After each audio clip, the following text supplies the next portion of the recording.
इस 7 दिवसीय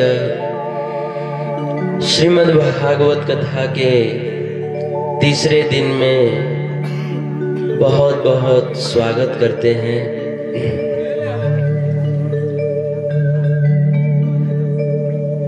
आइए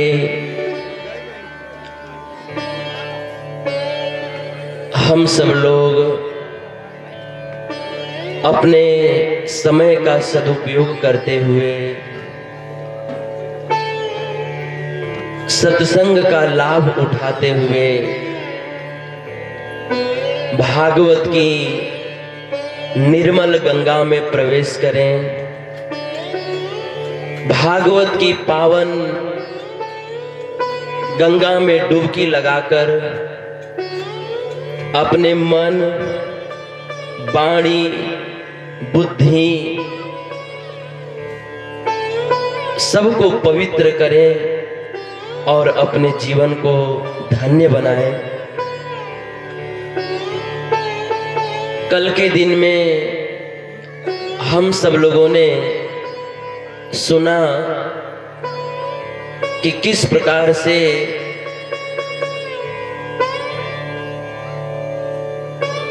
अठासी हजार ऋषि मुनि नैमिषारण्य के पवित्र वन में जाते हैं और वहां पर सूत गोस्वामी जी से उनकी भेंट होती है और सभी ऋषि मुनि सूत गोस्वामी जी से अनेकों मंगलमय प्रश्न करते हैं। भागवत कथा सुनाने के लिए निवेदन करते हैं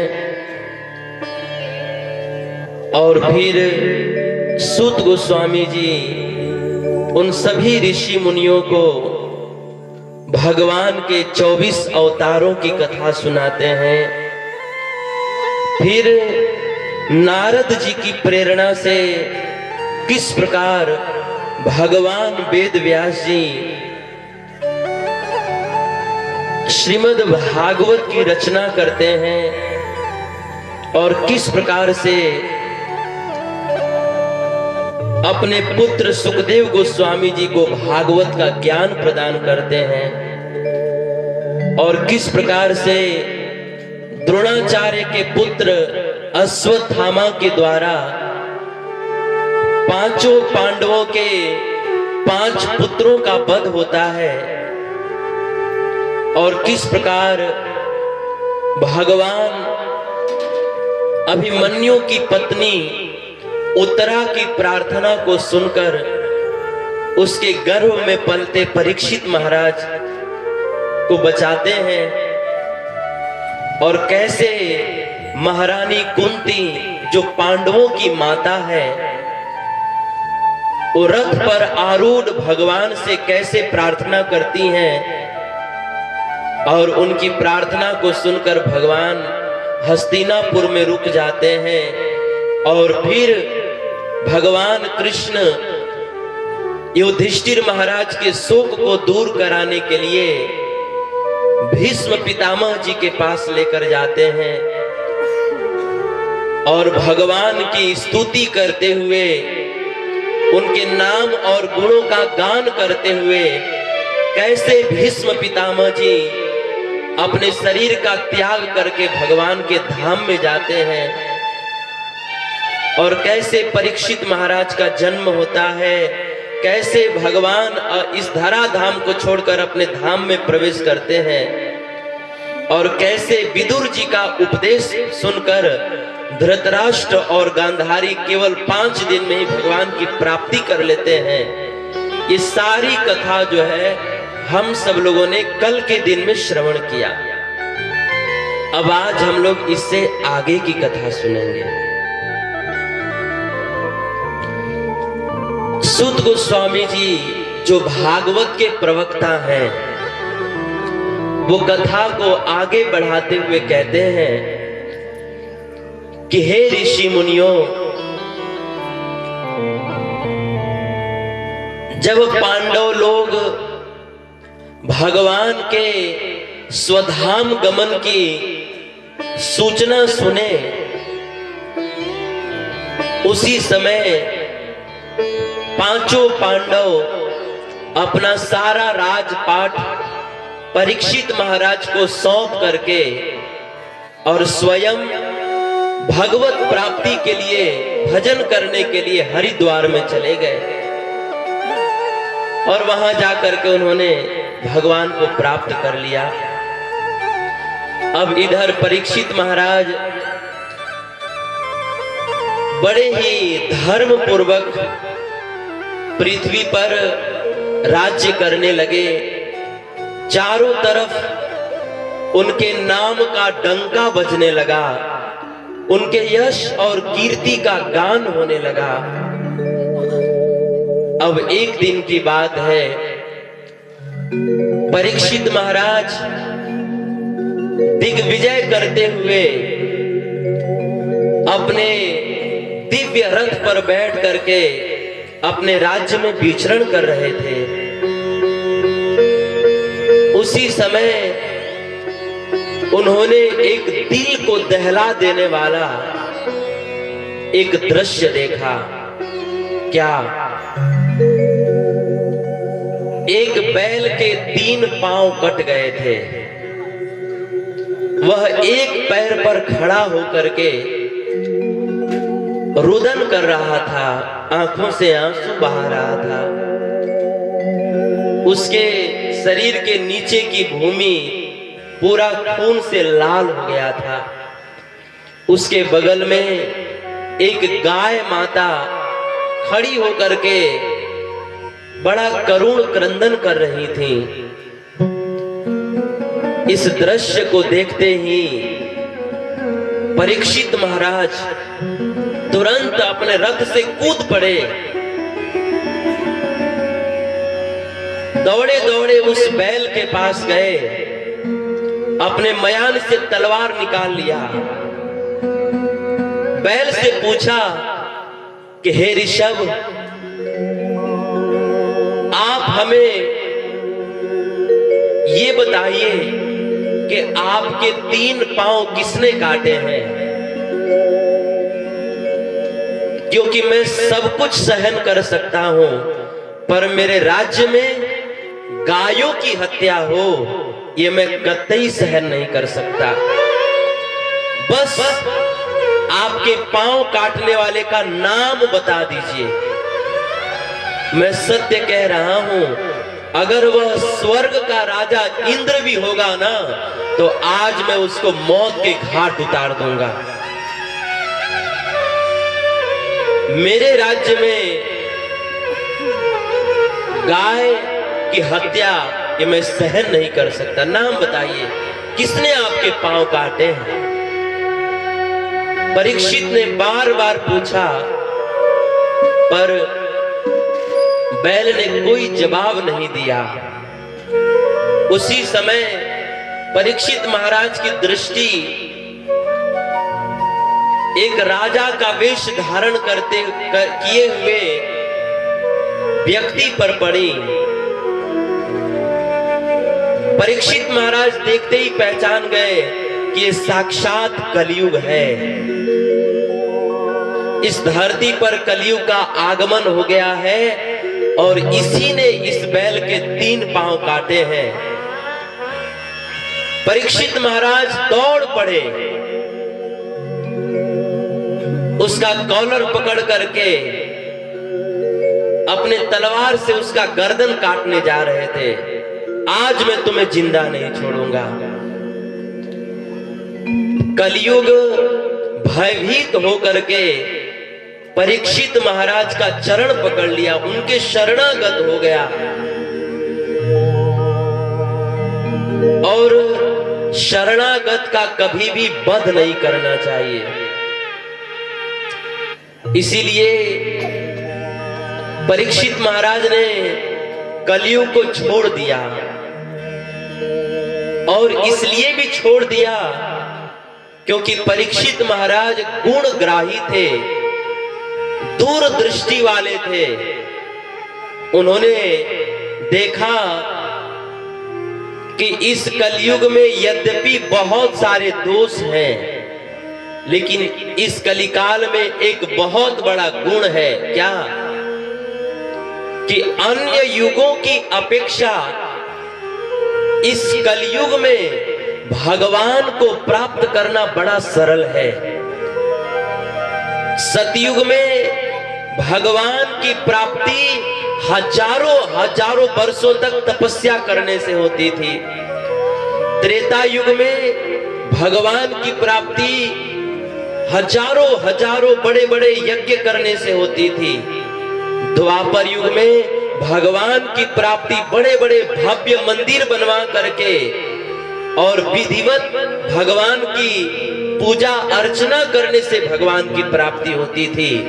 परंतु इस कलिकाल में केवल भगवान के नाम का कीर्तन करने से ही भगवान की प्राप्ति हो सकती है। इसीलिए परीक्षित महाराज ने कलयुग को छोड़ दिया। कलैर दोष निधे राजन अस्ति एको महान गुण कीर्तना देव कृष्णस्य मुक्त संगः परम व्रजेत कृते यध्यायतो विष्णु त्रेतायाम यतो मखै द्वापरे परिचर्यायाम कलौ तद हरि कीर्तनात्। कलयुग में केवल हरि नाम का जप करने से, कीर्तन करने से व्यक्ति को भगवान की प्राप्ति हो सकती है। इसीलिए परीक्षित महाराज ने कलयुग को छोड़ दिया।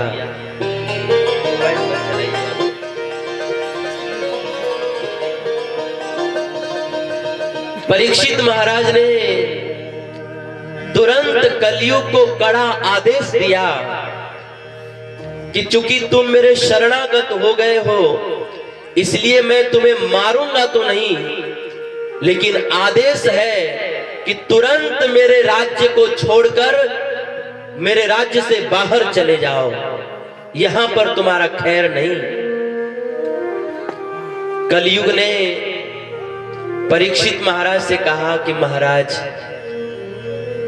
आप कहते हो कि हम आपके राज्य से बाहर चले जाएं, परंतु पूरे भूमंडल पर तो आपका ही राज्य है।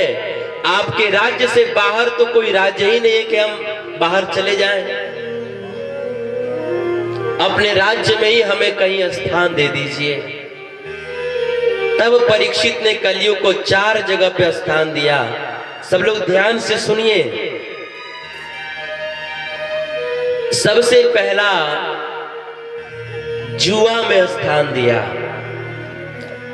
इसीलिए ये जो जुआ है ना, इसमें कलयुग का वास है। इसीलिए हमें जो है कभी भी जुआ नहीं खेलना चाहिए। कई बार मैं देखता हूं कि हमारे यूपी और बिहार में बहुत विकास होना चाहिए, लेकिन विकास नहीं हुआ हमारे यूपी बिहार में। क्यों?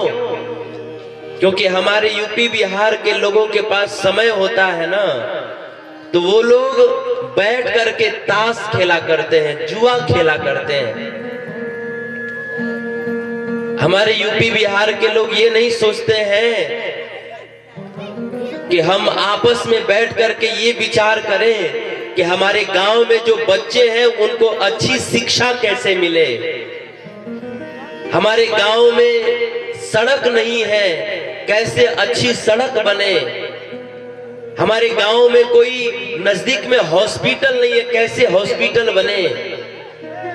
किसी भाई बहन को कोई दिक्कत हो जाए तो बहुत दूर न जाना पड़े, गांव में हॉस्पिटल बन जाए। इन सभी मुद्दों पर हमारे यूपी बिहार के लोग विचार नहीं करते हैं। समय मिले तो बस ताश खेलने बैठ जाएंगे, जुआ खेलने बैठ जाएंगे। जब हमारे गांव के, नगर के लोग ही जो है अपने गांव के विकास पर विचार नहीं करेंगे तो खाली एक प्रधानमंत्री मोदी जी और योगी जी से कुछ नहीं होगा। वो तो अच्छा है कि हम लोगों को ये दोनों अच्छे नेता मिल गए हैं, तो गांव-गांव में सड़क बन गए हैं, बिजली आ गई है, लेकिन दो लोग कितना करेंगे? कहते हैं कि झाड़ू का एक सीख होता है ना, दो सीख होता है, उससे आप घर बहारना चाहेंगे तो नहीं बहार पाएंगे। लेकिन अगर 100 सीख एक हो जाएंगे ना, एक जगह इकट्ठा हो जाएंगे, तो घर का सारा कचरा साफ हो जाएगा। हमारे दरवाजे पर जितना कचरा है सब साफ हो जाएगा। संगठन में बड़ी शक्ति होती है। कहते हैं कि जो अंगूर एक एक दाना अलग अलग हो जाते हैं ना, वो बहुत सस्ते बिकते हैं, और जो अंगूर गुच्छे में रहते हैं ना, वो बहुत महंगे बिकते हैं। क्योंकि जो गुच्छे में रहते हैं, एक साथ में रहते हैं ना, उसकी बड़ी महिमा होती है, उसमें बड़ा बल होता है। तो कहने का भाव ये है कि हम लोगों का उत्तर प्रदेश और बिहार ये हर मामले में, शिक्षा के मामले में, विकास के मामले में, धन के मामले में, अर्थ के मामले में बहुत पीछे है। इसका कारण यही है कि हम लोगों के गांव नगर के लोग जो है, अधिकांश लोग जो है जागरूक नहीं है। वही आप मुंबई में चले जाइए, 15 साल 16 साल के बच्चे जो है कितना बड़ा बड़ा सपना देखते हैं, और हम लोगों के गांव के छोटे छोटे बच्चे जो है 15-16 साल के बच्चे जो कच्छा पहन करके कहीं मछली मारते हुए मिलेंगे, कहीं किसी को गरियाते हुए मिलेंगे। क्यों? क्योंकि उसके माँ बाप ही ऐसे हैं। माँ बाप ने बच्चों को कोई शिक्षा, कोई संस्कार ही नहीं दिया। तो कहने का आशय ये है कि जब हम लोगों को अपने काम धाम से अवकाश मिलता है, तो हम लोग बैठ करके ताश और जुआ न खेलें। जुआ में कलयुग का वास है। युधिष्ठिर महाराज ने जुआ खेला तो उनका सब कुछ लूट गया। हम लोग खेलेंगे तो हम लोग का भी सब बर्बाद हो जाएगा। इसलिए कभी जुआ नहीं खेलना चाहिए। 10 लोग के पास समय हो तो अगर कुछ भी न कर सके, गांव के विकास के विषय में न विचार करें, तो कम से कम 10 लोग इकट्ठा होकर के भगवान के नाम का कीर्तन करें। अगर हम कुछ अच्छा नहीं कर सकते हैं, अगर हम लोग कुछ अच्छा नहीं कर सकते हैं, तो हम लोग कम से कम बुरा तो मत करें, भगवान के नाम का कीर्तन करें। तो जुआ नहीं खेलना चाहिए। जुआ में कलयुग का वास है। परीक्षित महाराज ने कलयुग को 4 जगह पे स्थान दिया। पहला स्थान कहां दिया? जुआ में। दूसरा स्थान दिया शराब में। शराब कभी नहीं पीना चाहिए, इसमें कलयुग का वास है। अपने यूपी बिहार में ये भी बहुत बड़ी समस्या है शराब की। इस शराब ने कितने माताओं की, बहनों की जिंदगी को बर्बाद कर दिया, कितने पुरुषों की जिंदगी को बर्बाद कर दिया। इसका कोई हिसाब किताब नहीं है। कभी कभी तो हमें समझ में नहीं आता है कि सरकार ये शराब बेचती क्यों है। बंद कर देना चाहिए।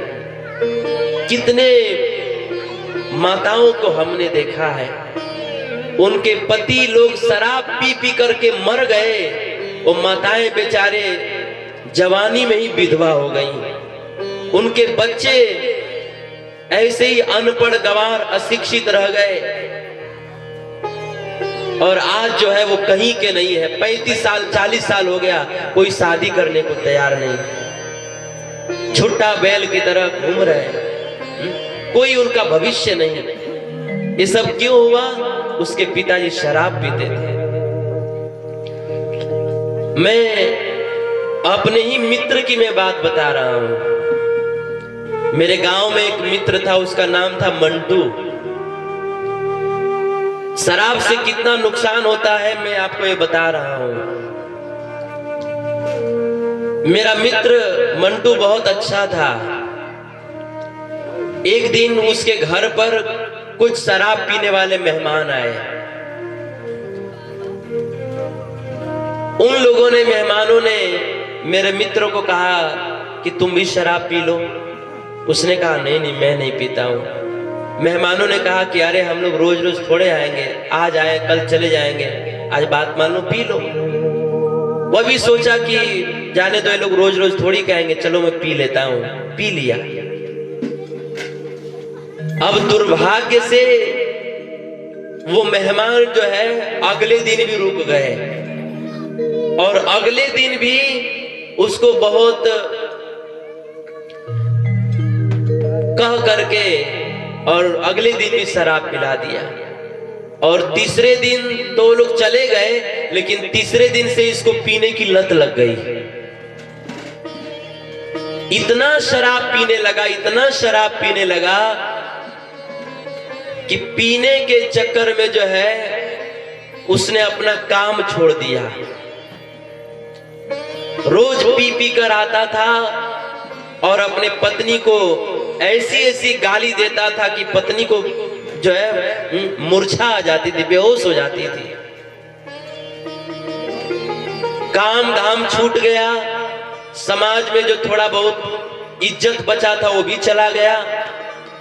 अब काम बंद कर दिया तो पैसा नहीं आए तो अपना खेत बेच करके जो है शराब पीने लगा। और खेत भी सब चला गया तो अपने पत्नी का गहना बेच करके शराब पीने लगा। और गहना भी बिक गया तो लोगों से कर्जा मांग करके शराब पीने लगा। लोगों ने कर्जा देना बंद कर दिया तो कहीं से इधर उधर से आगे पीछे करके शराब पीने लगा। और इतना शराब का आदी हो गया कि उसकी दोनों किडनी खराब हो गई, दोनों किडनी खराब हो गई। दवाई कराने को पैसे नहीं थे। अब एक दिन डॉक्टर ने कह दिया कि अब जो है ये 12 घंटा से अधिक नहीं जिएगा। हॉस्पिटल से उसको घर लाया गया। मैंने आंखों से देखा है ये। वह मेरे सामने ही लेटा पड़ा था और आधे आधे घंटे पर जो है उसको होश आता था, 1-2 मिनट के लिए, फिर बेहोश हो जाता था और मेरा ही नाम बोलता था कि गोविंद को बुलाओ। मैं उसके पास खड़ा था, बोला कि मैं तुम्हारे सामने हूं, बताओ क्या है। वो बेहोश पड़ा था, कुछ बोल ही नहीं रहा था। मैं आंखों से देखा हूं कि उसकी पत्नी लोट लोट करके रो रही थी। उसका भाई जो है छाती पीट पीट के रो रहा था। उसकी बहनें जो है माथा पटक पटक के रो रही थी। पूरा गांव पटीदार के लोग जो है मेला लगाकर खड़े थे और सबके सामने जो है बस वो जीवन की अंतिम सांसें गिन रहा था। तो मैंने मेरी बहन को कहा कि तुलसी माला लेकर आओ। तो तुलसी माला लेकर आई, गोपी चंदन लाई, तो मैंने उसके कंठ में तुलसी पहनाया और उसके माथे पर तिलक लगाया और उसके कान में भगवान का नाम बोलने लगा। उसी समय उसका प्राण छूट गया। जब उसका प्राण छूटा तो उसका इतना छोटा सा 2 साल का बच्चा होगा और उसके पत्नी के गर्भ में भी एक बच्चा था 4-5 महीने का। अब बताइए, वो तो शराब पी करके चला गया, मर गया, उसके पत्नी का जिंदगी तो खराब हो गया ना, और उसके बच्चों का जिंदगी कितना नरक बन गया। गया तो सब कुछ बर्बाद करके चला गया। कुछ न गहना छोड़ा, न खेत छोड़ा, न घर, ऊपर से कर्जा लाद के चला गया। अब बताइए, वो बच्चे कभी जीवन में ऊपर उठ पाएंगे क्या? उसकी पत्नी बेचारी 22-23 साल की उम्र में विधवा हो गई। बताइए। तो कहने का मतलब ये है कि एक शराब की गलत आदत ने उस मित्र का सब कुछ बर्बाद कर दिया, उसका जिंदगी ही नष्ट हो गया, उसकी पत्नी, उसके बच्चे, सबका भविष्य खराब हो गया। इसीलिए मैं कहता हूं कि सब कुछ करना, लेकिन कभी शराब मत पीना आप लोग। और जो लोग शराब पीते हैं ना, वो लोग से हमेशा दूर रहिएगा। जैसे कोरोना के समय में हम लोग कोरोना के मरीजों से दूर रहते थे ना, वैसे ही शराब पीने वालों से बहुत दूर रहिएगा, बहुत दूर रहिएगा। क्योंकि उनके साथ में रहेंगे तो आज नहीं तो कल जरूर वो पीने का नशा लगा देंगे, शराब पीने का लत लगा देंगे। कोई आदमी पेट से तंबाकू खाने वाला पैदा नहीं होता। जरूर जितने भी लोग तंबाकू खाते हैं ना, वो जरूर किसी तंबाकू खाने वाले के साथ बैठे होंगे, तो उसने जो है जरूर कहा होगा यार खा लो। और कुछ तो लोग बांट कर नहीं खाते हैं, लेकिन तंबाकू जरूर बांट कर खाएंगे, बड़े प्रेम से बांटते हैं लोग, लगता है जैसे प्रसादी है, बांट के खाएंगे लोग। अपने साथ में रहने वाले को भी तंबाकू का नशा लगा देते हैं, लत लगा देते हैं लोग। इसीलिए शराब पीने वाले, नशा करने वाले व्यक्तियों से हमेशा दूर रहिएगा। शराब में कलयुग का वास है, आदमी का सब कुछ नष्ट, सब कुछ बर्बाद हो जाता है। एक बार एक आदमी को खांसी हो गई,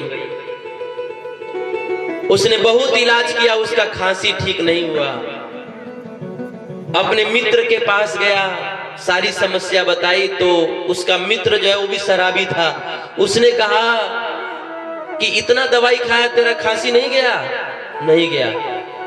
अच्छा तू ऐसा कर, तू शराब पी, तेरी खांसी चली जाएगी।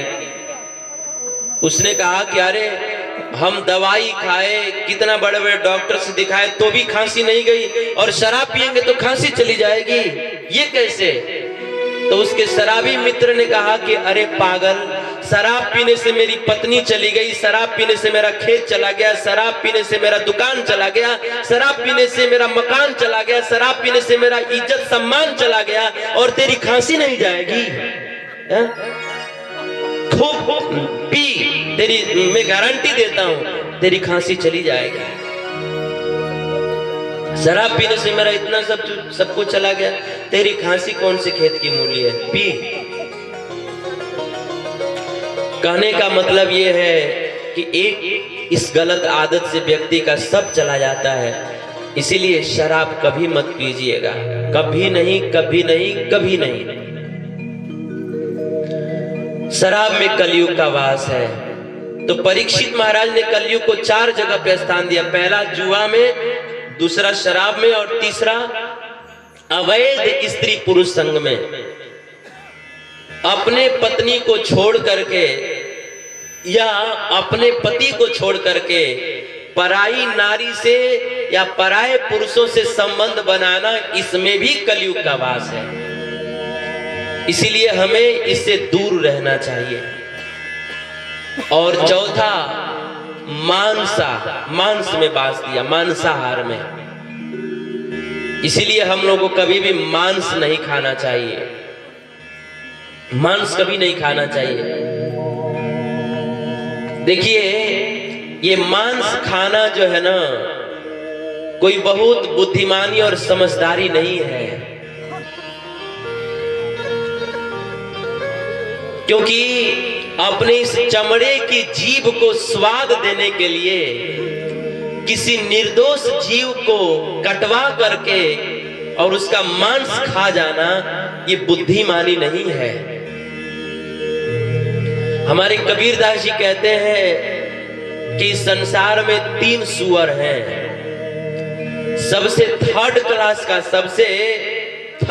का अगर कोई सुअर है तो समुद्र की मछलियां हैं, जो समुद्र के सारी गंदगी को खाती हैं। कोरोना के समय में बहुत सारे मरे हुए लोगों को समुद्र में बहा दिया गया, तो सारा लाश कहां गया? समुद्र की मछलियां खा गई। मछली जो है बहुत गंदी प्राणी होती है। आप कभी तालाब के किनारे जाइए और उसमें थूकिए। वैसे तालाब में कभी थूकना नहीं चाहिए, लेकिन परीक्षा के लिए, कुछ सीखने के लिए थूकिए। जैसे ही थूकेंगे ना, वैसे ही उस तालाब के अंदर से मछलियां जो एकदम नाचते हुए ऊपर आएंगी। उनको ऐसा लगता है कि जैसे सुबह का गर्मा गर्म नाश्ता मिल गया। वो जो है गप करके हमारे थूक को खा जाएंगे, और एक बार थूकिए वो भी खा जाएंगे। और आदमी कितना गंदा प्राणी है कि ऐसे थूक खाने वाली मछली को, तालाब के मलमूत्र की खाने वाली, मलमूत्र जो गंदगी होता है उसको खाने वाली मछली को भी खा जाते हैं लोग। तो सबसे थर्ड क्लास का कोई सुअर है तो समुद्र की मछलियां जो समुद्र के गंदगी को खाती है।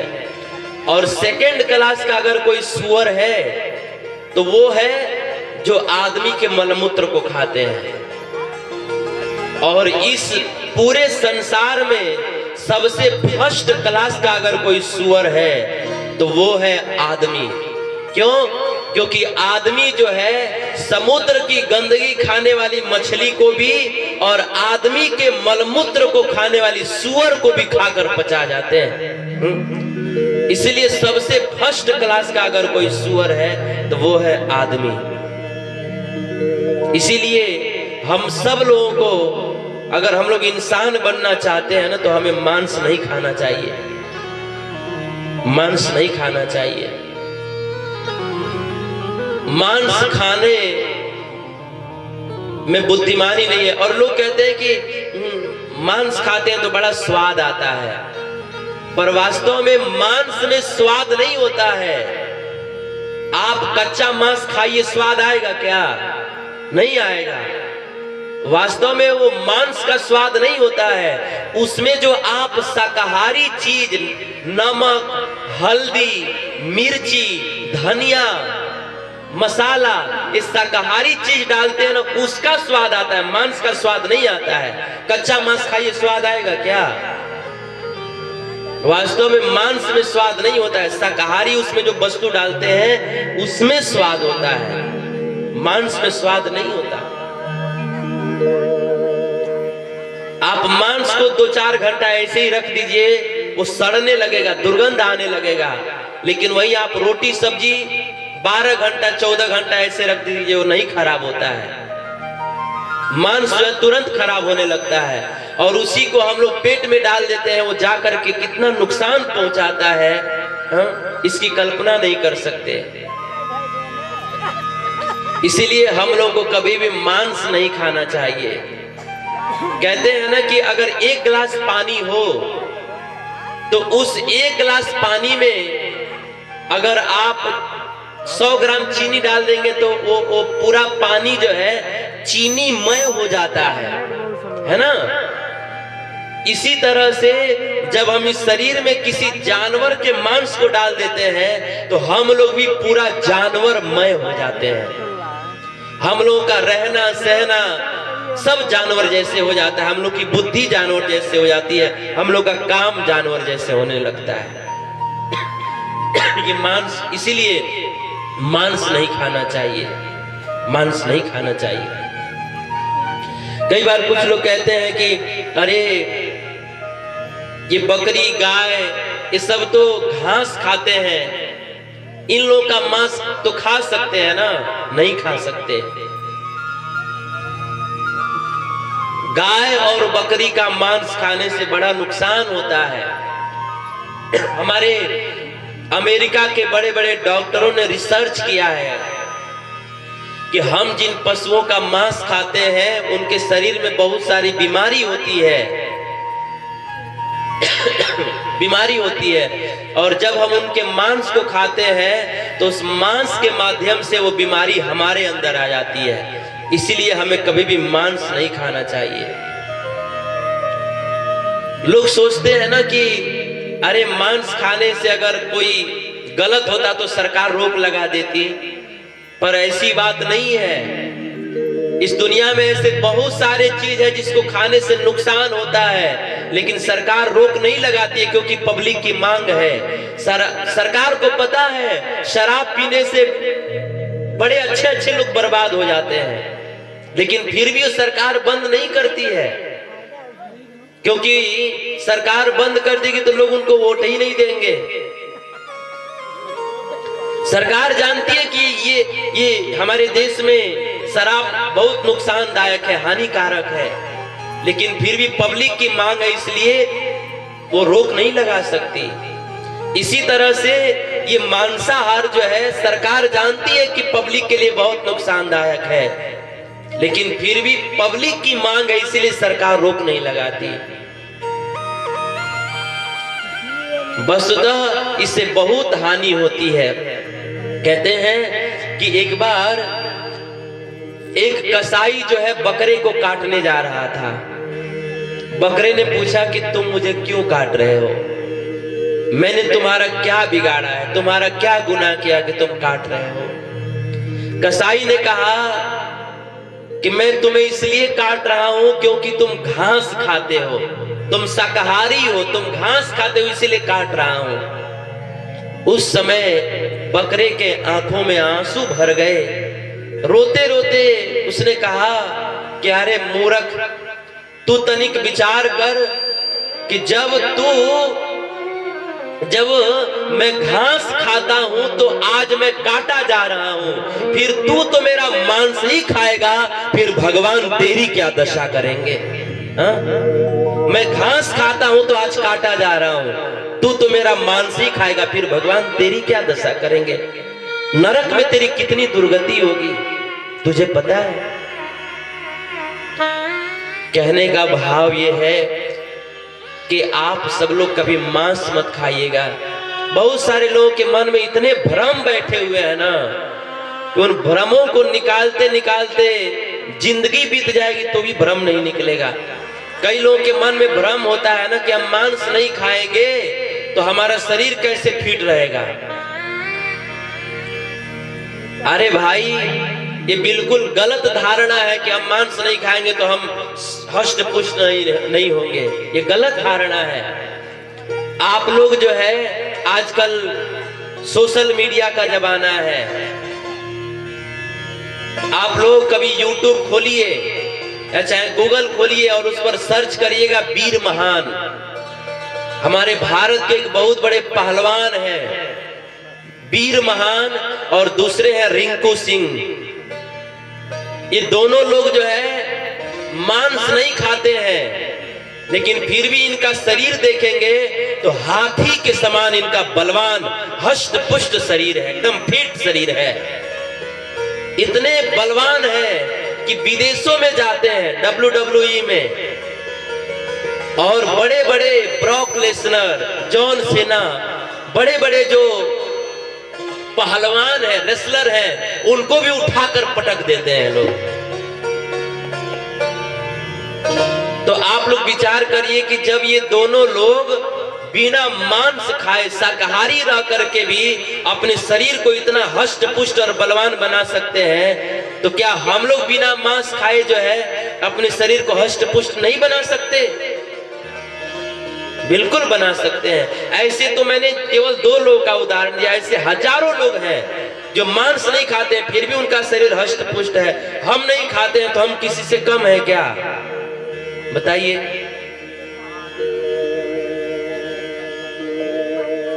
मांस कभी मत खाइएगा।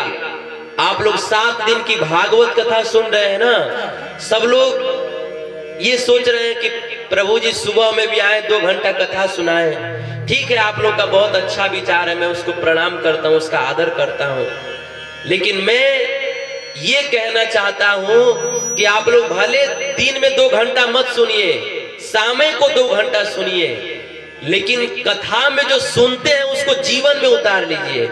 नहीं तो आप 2 घंटा नहीं, आप दिन में 4 घंटा सुन लीजिए, चाहे 8 घंटा सुन लीजिए, लेकिन जीवन में नहीं उतारेंगे ना तो कोई लाभ नहीं होगा। आप भले शाम को 2 ही घंटा सुनिए, लेकिन इसमें जो एक एक बातें बताई जा रही हैं भागवत के माध्यम से, उसको अपने जीवन में उतारिए। नहीं तो हम सुनेंगे 4 घंटा 6 घंटा और जीवन में उतारेंगे एक भी नहीं, एक भी जीवन में नहीं उतारेंगे तो उससे कोई लाभ नहीं होगा, कोई लाभ नहीं होगा। इसलिए आप लोग जीवन में उतारिए। आज से आप लोग संकल्प लीजिएगा कि मांस मत खाइएगा, शाकाहारी जीवन बिताइएगा।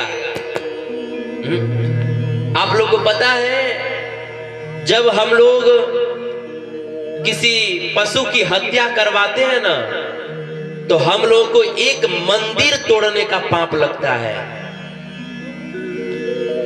क्यों? क्योंकि मंदिर किसको कहते हैं? जहां पर भगवान होते हैं ना, उसको मंदिर कहते हैं। और गीता में भगवान कहते हैं कि मैं सभी जीवों के, पशु पक्षियों के भी हृदय में विराजमान हूं। इसका मतलब क्या है कि भगवान पशु पक्षियों के हृदय में भी विराजमान है। मतलब भगवान बकरी, मुर्गा, मछली सबके हृदय में विराजमान है। और चूंकि भगवान उनके हृदय में विराजमान है, इसलिए बकरियों का शरीर भी, मुर्गों का शरीर भी भगवान का मंदिर है।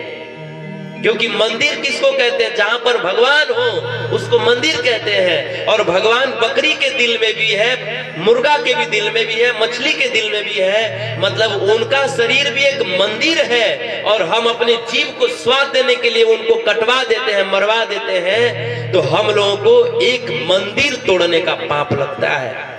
इसीलिए मांस कभी मत खाइएगा। अब इस पर मैं प्रवचन देने लगूं तो थोड़ा और समय बीत जाएगा, लेकिन सार बात यह है, आप सब लोगों से हाथ जोड़कर विनती है, मांस मत खाइएगा, शुद्ध शाकाहारी चीज खाइए, शुद्ध शाकाहारी चीज खाइए। क्योंकि जो हम लोग बकरी बकरा खाते हैं, उन बकरियों को कहां से प्रोटीन मिलता है? हरी घास से उनको प्रोटीन मिलता है। तो जब उनको हरी हरी घास खाने से प्रोटीन मिल जाता है, तो फिर हम लोग हरी हरी घास, हरी हरी सब्जी खाएंगे, दाल चावल सब्जी खाएंगे, तो क्या हम लोगों को उससे प्रोटीन नहीं मिल जाएगा? बिल्कुल मिलेगा। इसीलिए निवेदन यही है कि कथा सुन करके आप सब लोग आज से संकल्प लीजिएगा कभी मांस मत खाइएगा, क्योंकि मांस में कलयुग का वास है। परीक्षित महाराज ने कलयुग को 4 जगह पे स्थान दिया। सबसे पहला कहां दिया? जुआ में, दूसरा शराब में, तीसरा अवैध स्त्री पुरुष संग में, और चौथा मांसाहार में। ये 4 जगह पे स्थान दिया। ये 4 काम जहां जहां पे होते हैं वहां कलयुग का वास होता है। और जहां कलयुग का वास होता है वहां पर हमेशा कलह ही होता है, झगड़ा ही होता है, अधर्म ही होता है, पाप ही होता है। और जहां पर पाप होता है वहां पर कभी सुख और शांति नहीं आती है। इसीलिए अगर आप सब लोग अपने जीवन में सुख शांति चाहते हैं तो ये 4 चीज का त्याग कर दीजिएगा। इस तरह से परीक्षित महाराज ने कलयुग को 4 जगह पे स्थान दिया और फिर अपने घर वापस गए। अब एक दिन की बात है कि परीक्षित महाराज जी अपने रथ पर बैठ करके विचरण करते हुए घोर जंगल की तरफ निकल गए। कड़ी धूप निकल आई, बड़े जोर से प्यास लगी। पानी की तलाश करते करते एक ऋषि के आश्रम में गए। उनका नाम था समीक ऋषि। जब पहुंचे तो क्या देखा कि महात्मा जी ध्यान में बैठे हुए थे, भगवान का ध्यान कर रहे थे। परीक्षित महाराज ने उनको डिस्टर्ब नहीं किया। पता नहीं उनको क्या सूझी कि तुरंत उन्होंने एक मरा हुआ सांप उठा करके उनके गले में डाल दिया और वहां से चले गए। अब कुछ देर के बाद, उनके जाने के बाद, परीक्षित के जाने के बाद, कुछ बच्चे आए और जा करके समीक ऋषि के एक पुत्र थे, उनका नाम था श्रृंगी ऋषि। उनको जा करके बता दिया कि अरे श्रृंगी, तुम्हें पता है तुम्हारे पिताजी के गले में किसी ने सांप डाल दिया है। ये नहीं बताया कि मरा हुआ सांप डाला है, खाली इतना बताया कि सांप डाला है। कई बार आधी अधूरी बात सुनने से भी बहुत बड़ा नुकसान हो जाता है। अगर श्रृंगी ऋषि ने ये सुना होता कि मेरे पिता के गले में किसी ने मरा हुआ सांप डाला है, तो वो शायद श्राप नहीं देते। लेकिन बताने वाले लोगों ने उनको आधी बात बताई कि सांप डाल दिया है, पूरी बात नहीं बताई कि मरा हुआ सांप डाला है। इतना सुनना था कि श्रृंगी ऋषि ने तुरंत हाथ में जल लिया और शाप दे दिया कि जिसने भी हमारे पिताजी के गले में सांप को डाला है, आज से ठीक 7वें दिन तक्षक नाग के द्वारा उसकी मृत्यु हो जाएगी।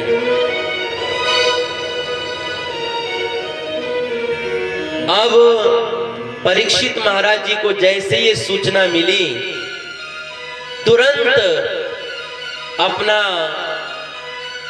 घर परिवार, पत्नी पुत्र, राज रजवाड़ा, नौकर चाकर सबको छोड़ करके अपना राजपाट अपने पुत्र जन्मेजय को सौंप करके, और वो स्वयं ही अपना कल्याण करने के लिए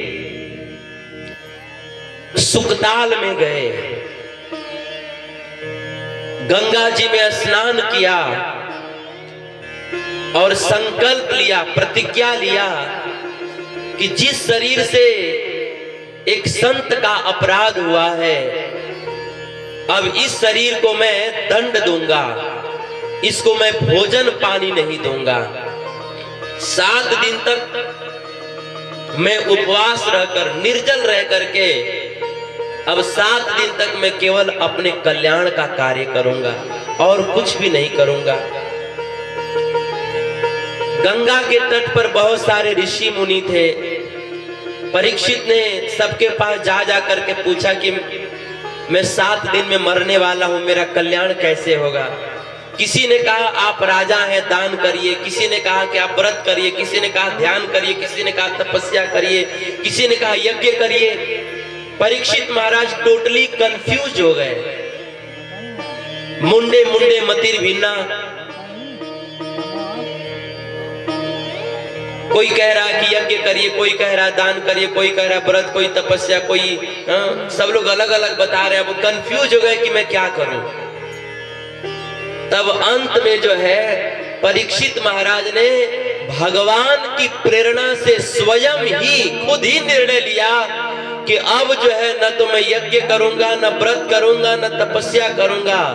अब जो है जीवन के बचे हुए 7 दिन तक मैं जो है किसी साधु महात्मा के मुख से श्रीमद् भागवत की, भगवान श्री कृष्ण की कथा को श्रवण करूंगा, उसी से कल्याण होगा।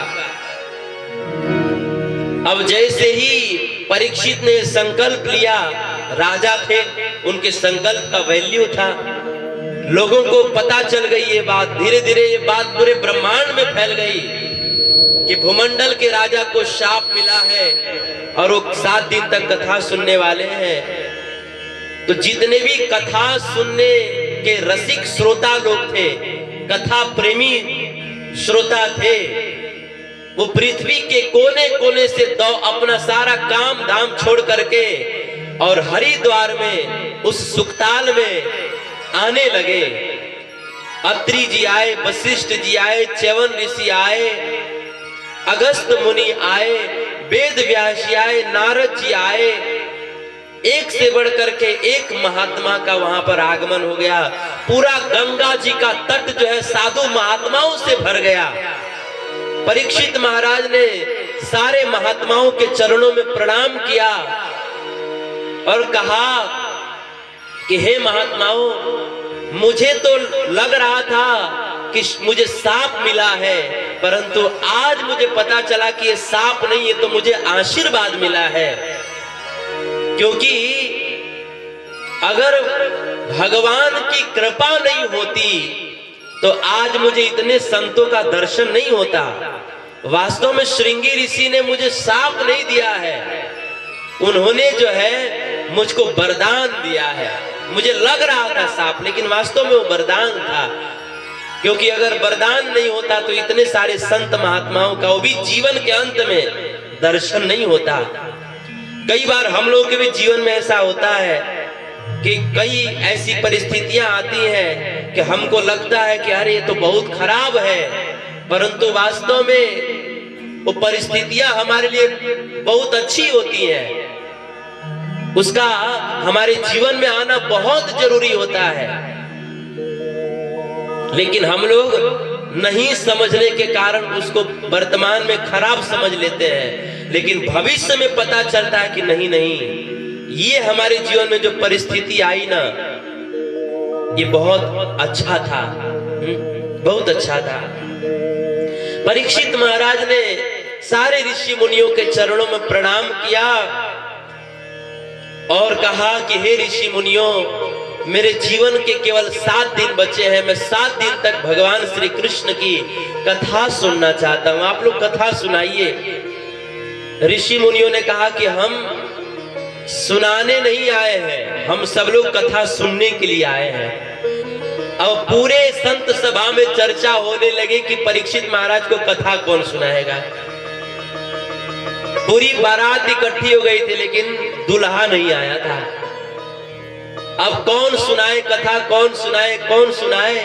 उसी समय भगवान की प्रेरणा से इस भूमंडल को पवित्र करते हुए परम विरक्त चूड़ामणि वेद व्यास नंदन भागवत भ्रमर भागवत भास्कर भागवत के मर्मज्ञ श्रील सुखदेव गोस्वामी जी का वहां पर शुभागमन हो गया। बोलिए सुखदेव जी महाराज की जय। उनके आते ही सब लोग, सारे ऋषि मुनि अपने अपने स्थान पर खड़े हो गए।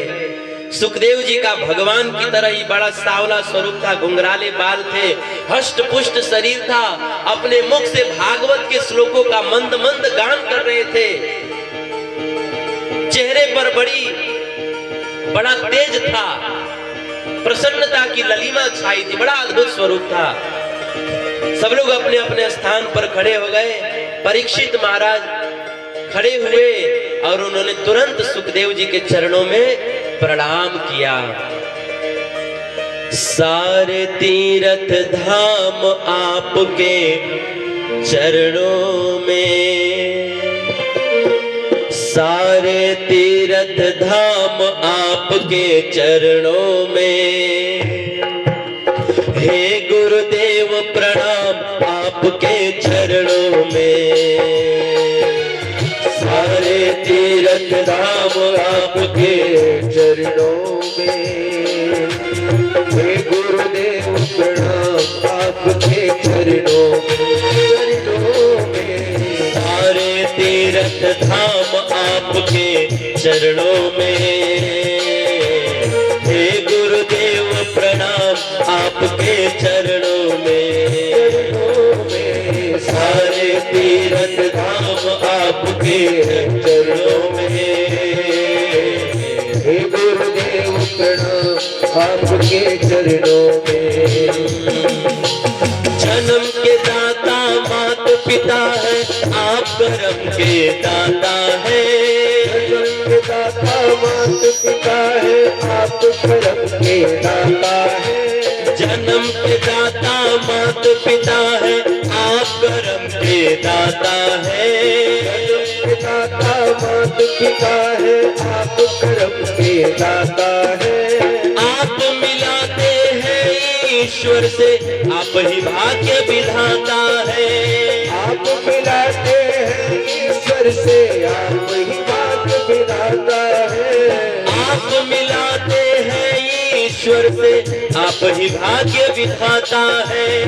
आप मिलाते हैं ईश्वर से, आप ही भाग्य विधाता है।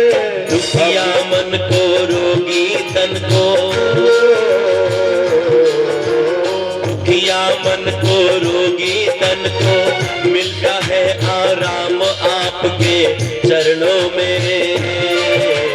हे गुरुदेव प्रणाम आपके चरणों में, चरणों में सारे तीर्थ धाम आपके चरणों। सब लोग ताली बजाते हुए हे गुरुदेव प्रणाम आपके चरणों में।